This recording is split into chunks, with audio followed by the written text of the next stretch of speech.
CBS Radio Mystery Theater presents...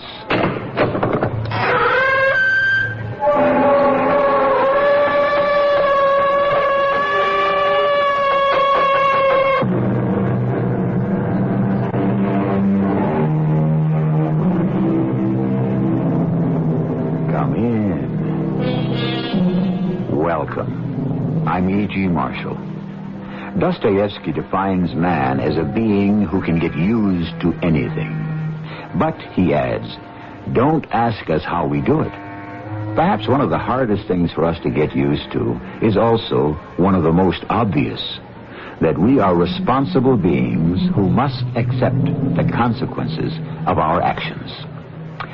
How hard it is to do that sometimes.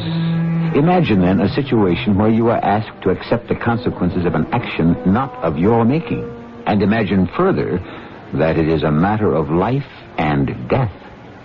I've got to go to the police, Lucy. You can't. It's my duty as a citizen. Well, what about your duty as my husband? Oh, if you go to the police, Langston's men will kill you. Honey, if I don't go to the police, Langston's enemies will kill me.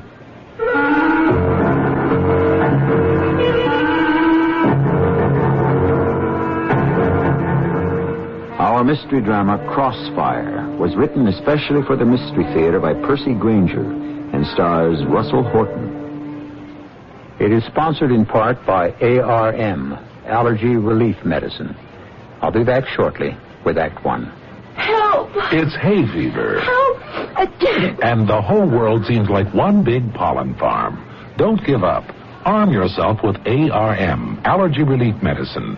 ARM gives you full antihistamine relief for dripping and sneezing, plus congestion relief for freer breathing, clearer sinuses. Antihistamine relief plus congestion relief equals ARM. Don't give up. Arm yourself with ARM. Take when needed, only as directed.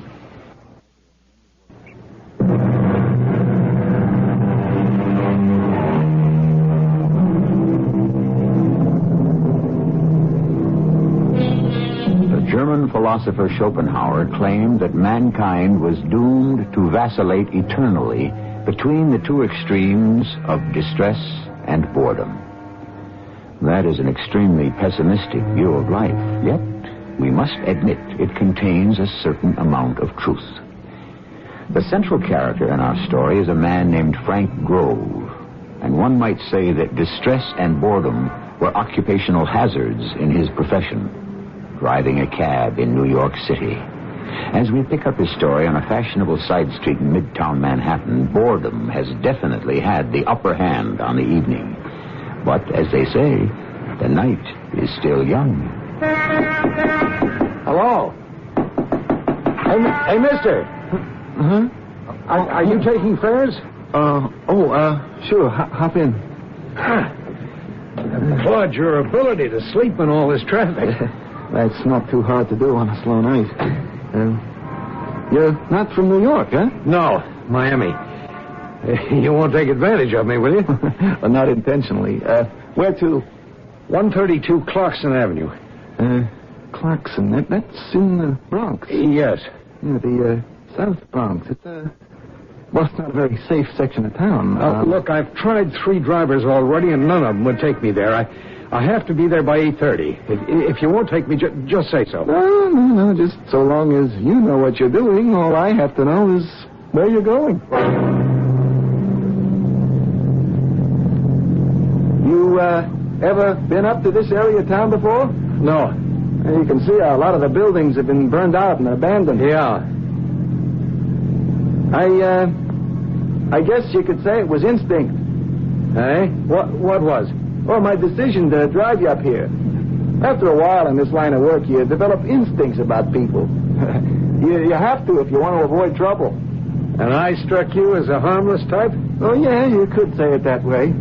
Oh, no offense meant. I won't say it isn't strange, however. I mean, I think to myself, I'm not trying to pry, but I think to myself, what kind of business could this guy have up here? I pick him up in front of one of the classiest hotels in the city. He's wearing good clothes. Look, isn't that Clarkson Street right up there ahead? Oh, yeah. Hey, sorry, I guess I'm talking too much. Oh, there's 132. Are you sure you got the right address? That building looks deserted. How much do I owe you? Oh, $8.35. Oh. What's the matter? This is embarrassing. I don't have my wallet. I must have left it at the hotel. You don't have any money on you? No, only some change. Look, mister, I normally don't do this, but if you want to write out a check, I'll... Look, just wait here. I'll get some money from the person I've come to see. Now, listen, it's all right. I'd rather not hang around. I'll tell you what, I'll give you a card with my address, and you can mail Just it... hang on, okay? It'll only take a minute. Hey, mister! A slow night, everything goes wrong. Boy, this area looks the way Berlin must have after the war. Did you get the money okay? Get us out of here, quick. What? Come on. Go, move. What's going on? Take me back to the hotel where you picked me up. Hey, mister, look, there's the matter of my... Never mind that. Look, I got plenty of money. Well, I thought you weren't carrying any cash. Just get going.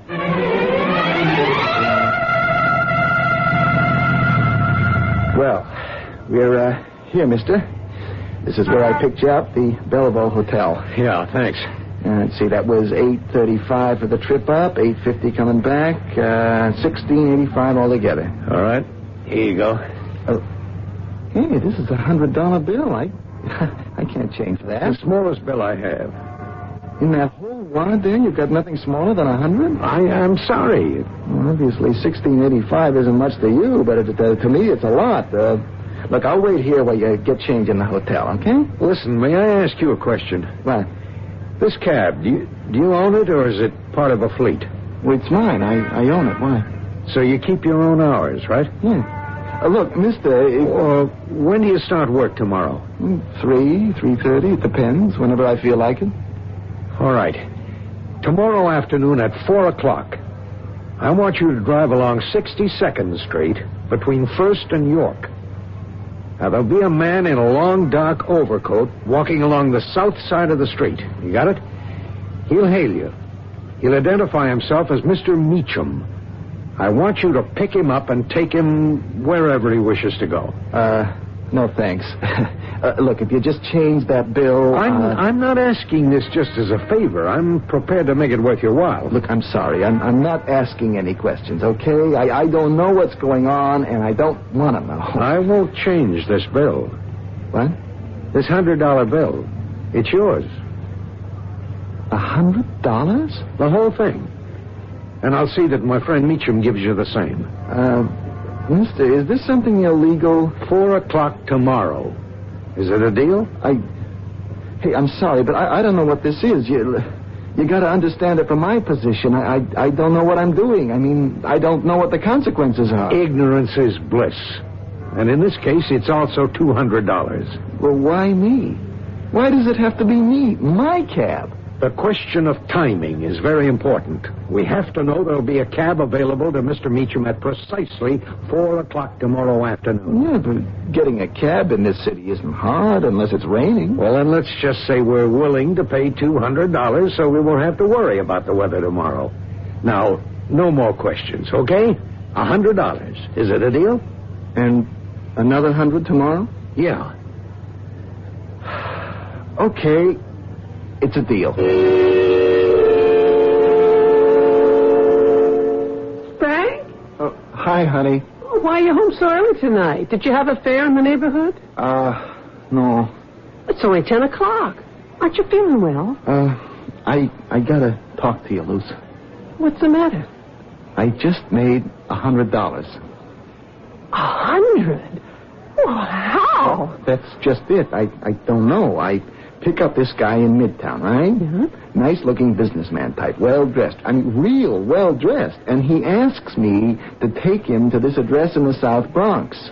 We get there, it's an abandoned tenement, and he's got no money. No money? Yeah, to pay for the cab. All I want to do is get out of there, but he insists on going inside to get money to pay me. Now, 5 seconds later, he runs out, jumps back in the cab, flashes a roll of $100 bills in my face, and tells me to step on it. And he paid you $100? Yeah. And tomorrow he wants me to drive down a particular street at a certain time and pick up some other guy he says will also give me $100. What for? Just to drive him wherever he wants to go. Oh, well, you're not going to do it, are you? What is their plan to hurt you? Why?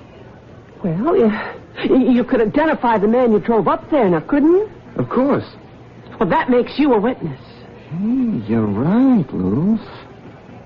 You know, I'm going to do what I should have done the minute I walked in the door. Call the police. Oh, no.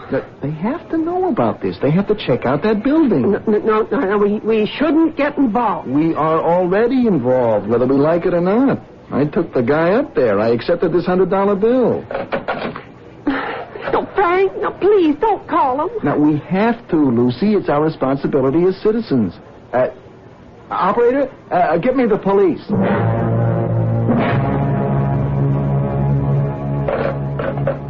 Well, the officer I spoke to said they'd send up a patrol car right away to that address. I heard you give him our name. Well, of course. Well, what if they find something and they want to ask more questions? If I can be of any help to them, that's what I should do. Well, and then what? What? If those crooks find out you went to the police, now what do you think they'll do? Well, how do you know they're crooks? Oh, Frank, something obviously happened in that building. Okay, but how will they find out I called the police? Look, I just won't go pick up that man. Tomorrow it'll be all over. You'll get another cab, no big deal. And if the police don't find anything wrong up there, I'll get him myself and make us another $100 without having to worry or have a bad conscience, okay? Okay. And in any case, we're $100 richer. Nothing to worry about. Hey, let's get our coats and go down to the Tyrolean Gardens for a late-night dinner with some of this money, okay? Who could that be at this hour? Frank, be careful. I'm scared. Now, calm down. Yes? You Frank Grove? Yes, I am. My name is Gilbert Stokes. This gentleman here is Jim Watson. We're with the police department.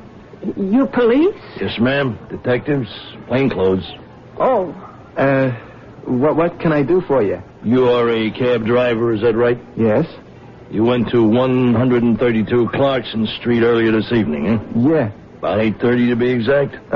Yeah. I remember the time because he was very definite about wanting to get there by exactly 8:30. Who was very definite? Well, the man we're talking about, the man I drove up there. All right, let's go, Mr. Grove. Well, my wife and I were about to go out to dinner. Do I have to come all the way down to the station? Yeah, I'd say so. Please don't get me wrong. I want to be all the help to you guys I can, but couldn't I just answer whatever questions you got here? You don't seem to get it, Mr. Grove. What do you mean? A guy was killed at 132 Clarkson Street tonight, and we're taking you into custody on suspicion of first-degree murder.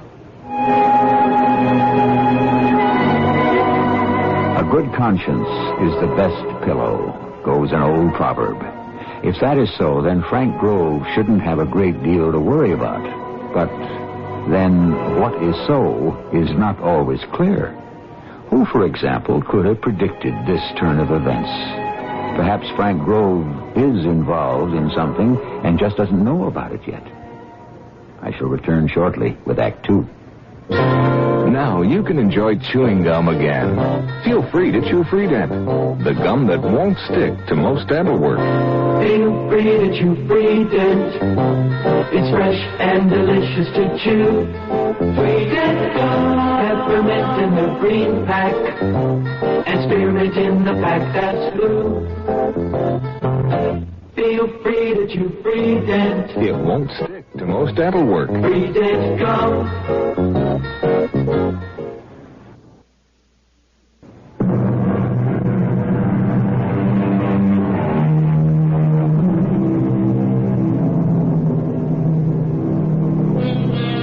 Albert Einstein observed that everything is relative, depending on the vantage point from which it is viewed. From our point of view, Frank Grove is an innocent man. At most, he is guilty of taking a $100 bill from someone who might be involved in shady dealings. But from the point of view of the detectives on his doorstep, he is guilty of far more than that.